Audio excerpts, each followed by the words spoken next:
Return is a pixel art game about returning to your home planet after 200 years. In the game, you'll battle powerful enemies and bosses, buy and upgrade various weapons, and unlock new perks to assist you on your journey. I already covered the first year of development, but to recap, I joined a game jam, expanded the forest level, and introduced the first boss. Today, I'll share with you the top 3 levels I designed and the 3 major features I added in year 2, starting with level 1, the city.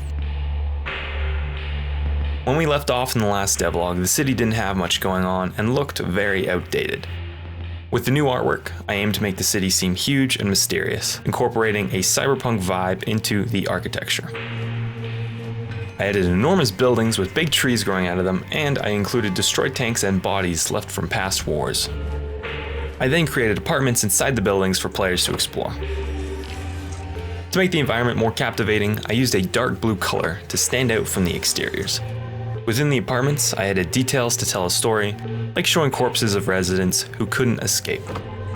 I also added bridges between the apartments, which really helps to expand and connect the game world.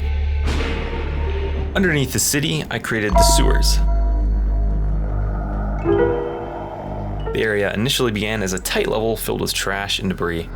To make the sewers feel more spacious, I chose to open up the surroundings by adding walkways between major sections. This lets you see the huge parallax backgrounds behind them. In the last version of the sewers, I included a lot of overgrown plants and trees to make the space really come to life. Right before the sewer boss, I also added a hideout. Sadly, our friend here did not make it.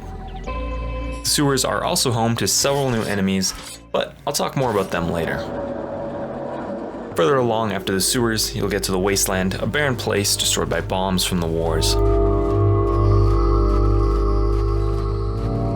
I used a vivid orange color scheme to make the Wasteland really stand out, and a more open background to emphasize the level's vastness.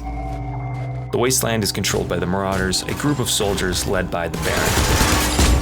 Deep beneath the Wasteland is the Baron's fortress, but I don't want to give too much away, so you'll just have to play the full game to find out more.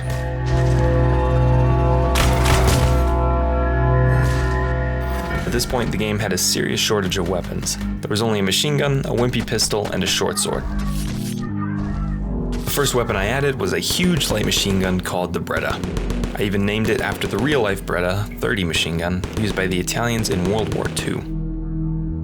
For the next weapon, I introduced an attack drone item that you can discover in different levels of the game or buy from merchants. The drone targets the nearest enemy, and once the batteries are depleted, it falls to the ground and explodes. Very, very sad. After that, I introduced a new starting rifle that players can find in the caves below the forest. I ensured that the firing sound effect is really satisfying for the player to use, considering the weapon itself is relatively weak.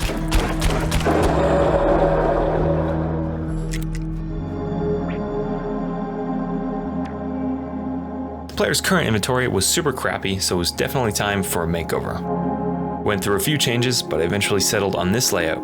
The inventory now has several category tabs, each containing a list of items, weapons, or grimoire. Now that the inventory is in a good place, I finally added weapon upgrades. Every time the player levels up, they receive a mastery point that they can then use to spend on upgrading a specific weapon.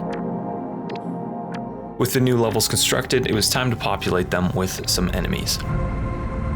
In the city and the sewers, I introduced the Corrupted Bomber, a swollen abomination that charges at you before exploding. To enhance the death animation, I included large blood splatters. After finishing that, my friend Jake created a new death sound effect, and now it's quite satisfying to pop these guys. Following that, I introduced the Corrupted Colossal in the sewers. It's a massive fluid-filled creature that just wants to give you a hug.